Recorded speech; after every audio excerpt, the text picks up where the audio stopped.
J'ai eu à faire déjà quelques enseignements sur la réaction des différents pays face à l'hégémonie des États-Unis. J'avais promis le faire concernant Cuba. Bon, alors concernant Cuba, les choses sont très simples, hein. Cuba est une île qui est dans les Amériques, qui est dans les Caraïbes.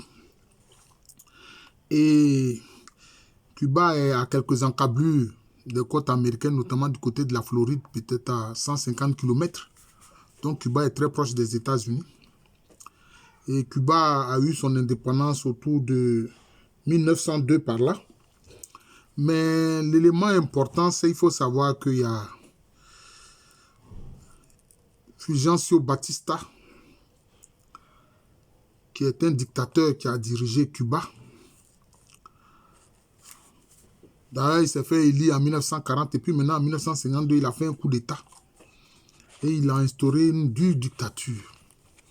Et cette dictature-là, apparemment, avait l'aval des États-Unis puisque les compagnies américaines en profitaient pour faire les affaires à Cuba. En temps, le dictateur exerçait alors durement son pouvoir à Cuba. Batista, voilà. Fulgencio Batista. Et donc, il y a Fidel Castro avec ses compagnons, dont l'un de ses compagnons les plus célèbres est Che Guevara, qui lui en fait est d'origine argentine. Alors ils ont monté une rébellion. Et puis, ils ont pu faire tomber le pouvoir de Batista en 1959. Voilà, c'est en 1959 que Fidel Castro et ses amis sont rentrés à La Havane, qui est la capitale de Cuba. Alors, depuis ce temps, qu'est-ce qui va se passer? Les États-Unis seront mécontents de ce qu'il y a eu ce changement de pouvoir à Cuba. Et sans cesse, ils vont imposer un dur embargo contre Cuba. C'est même que quand vous allez à Cuba, vous trouvez des véhicules qui sont pratiquement des reliques de véhicules par rapport aux véhicules neufs que nous avons aujourd'hui. Vous voyez? Mais Cuba a tenu bon avec Fidel Castro. Cuba a tenu bon, Cuba a résisté. Et malgré l'embargo des États-Unis, au plan de l'éducation, Cuba a fait en sorte que presque tous les Cubains savent lire et écrire. C'est le régime de Fidel Castro qui a fait cela. Vous ne trouverez pas à Cuba quelqu'un qui ne sait pas lire et écrire. Et Cuba a formé de nombreux médecins, hein, dont il a mis certains à la disposition de différents pays qui en avaient besoin dans le monde, notamment en Afrique, dans des pays comme l'Angola, etc. Hein? C'est Cuba qui a fait cela, Cuba de Fidel Castro, malgré les embargos. Et aussi, Cuba a formé une armée solide. Une armée solide. Alors, on a vu les États-Unis donc mettre en permanence Cuba sous embargo. Et ça, c'est vraiment inadmissible. Voilà. Et même jusqu'à aujourd'hui, ils maintiennent leur embargo contre Cuba. Même jusqu'à aujourd'hui.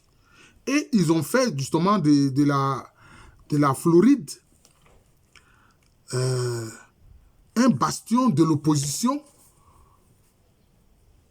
cubaine contre le régime de Fidel Castro. Ils ont tenté la CIA, qui est Central Intelligence Agency, qui est, disons, l'une des structures d'espionnage des États-Unis. Ils ont tenté plus de 50 tentatives d'assassinat contre Fidel Castro. Plus de 50, environ 52. Mais quelle haine! Mais si les Cubains eux-mêmes ils ne veulent pas, Ils ne voulaient pas du régime de Fidel Castro. Et puis ils allaient se lever et puis faire tomber ce régime. Mais voilà comment les États-Unis agissent. Et avec ça, ils se prétendent démocrates. Alors que chez eux-mêmes, il y a ce qu'on appelle les grands électeurs.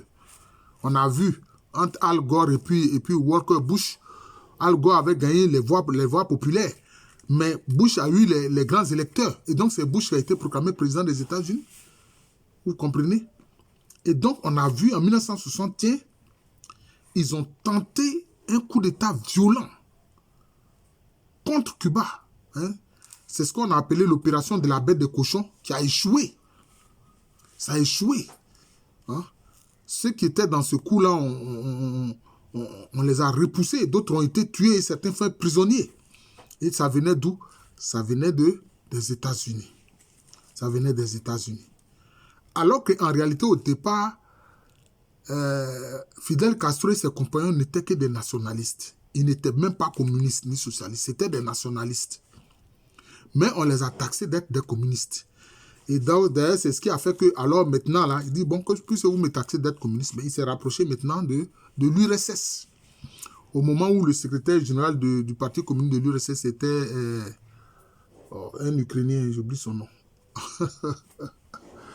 Bon, je vais me souvenir de son nom. C'est pendant cette période-là qu'il y a eu l'incident, pour ne pas dire la crise des missiles. La crise des missiles. C'était en 1962. En 1962, la crise des missiles. En 1962, voilà, Nikita Khrouchtchev. En ce moment, c'était lui qui était le secrétaire général du Parti communiste de l'URSS. Et avec Fidel Castro, ils se sont entendus pour que l'URSS implante des missiles. Hein, des missiles à Cuba. Des missiles qui avaient une capacité nucléaire. Et quand les satellites des États-Unis se sont rendus compte, le président Fitzgerald Kennedy a dit non, il faut qu'on retire ces missiles-là. Sinon, il déclenche une guerre nucléaire contre Cuba et contre l'URSS. L'URSS a accepté de retirer les missiles, mais en demandant la garantie que les États-Unis n'attaquent plus jamais Cuba. C'est sur cette base-là que, alors, les États-Unis n'ont plus mené une opération violente comme on a vu le cas avec la bête des cochons. Le cas avec la bête des cochons en 1961. Vous voyez. C'est comme si c'est à son corps défendant que Castro a dû se rapprocher ainsi de l'URSS pour se protéger de la menace des États-Unis. J'ai même vu un documentaire où il y a une jeune Allemande, quand Fidel Castro était encore jeune, les deux étaient éperdument amoureux. La CIA a voulu faire d'elle une tueuse pour tuer Fidel Castro, l'empoisonner. Elle a témoigné. La CIA lui a remis du poison pour empoisonner Fidel Castro. Et Fidel Castro le savait, il était informé. Il a dit, mais tu es venu, tu veux bien me tuer? Il n'y a pas de problème, vas-y, tue-moi. Elle a dit non.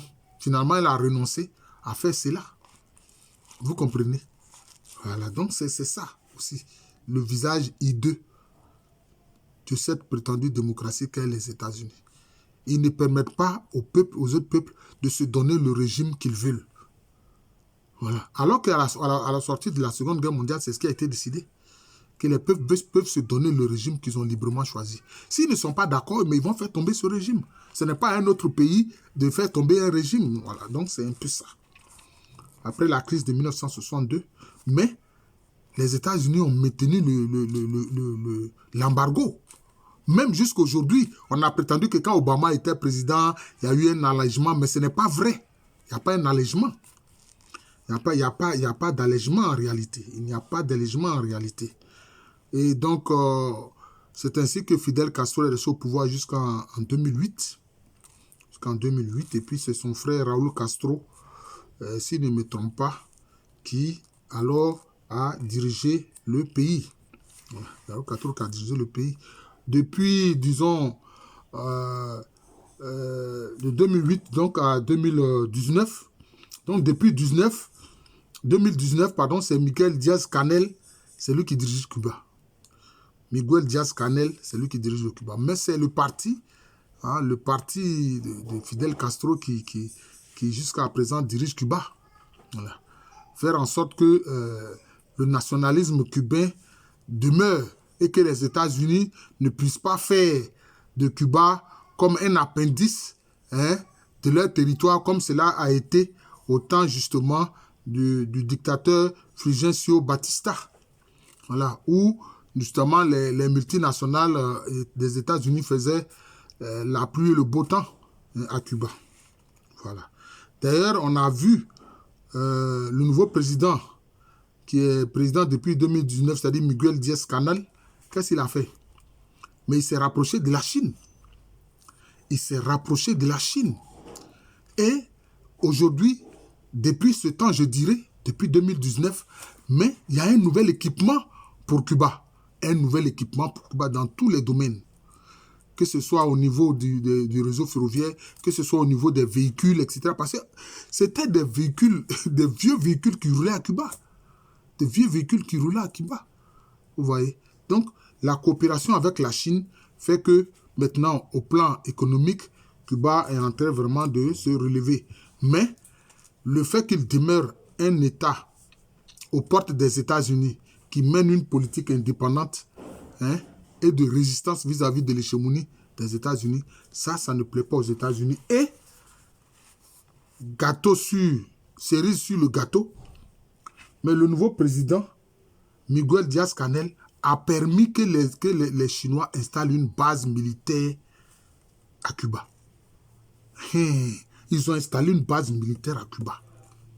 En disant aux États-Unis qu'ils sont libres de signer les accords qu'ils veulent avec qui ils veulent. Voilà, donc voici présentement ce qu'il en est. Et la résistance de Cuba vis-à-vis des États-Unis, c'est un exemple vraiment à suivre pour tous les pays tous les pays latino-américains qui en ont marre de la domination américaine qui se fait par rapport à la doctrine de Monroe, où les États-Unis disent l'Amérique aux Américains, c'est-à-dire en fait l'Amérique aux États-Unis. Les États-Unis doivent faire tout ce qu'ils veulent aux Amériques. Et ça ne peut pas continuer. Et Cuba vraiment a montré l'exemple de la résistance vis-à-vis de l'hégémonie américaine. Voilà, je vous remercie. C'est une idée globale pour que vous ayez une idée de la résistance vis-à-vis de l'hégémonie américaine. Voilà, ici le professeur Alou Kwame René, professeur titulaire d'histoire à l'université Félix Houphouët-Boigny, université qui habite à Cocody, c'est en Côte d'Ivoire, un pays situé en Afrique de l'Ouest.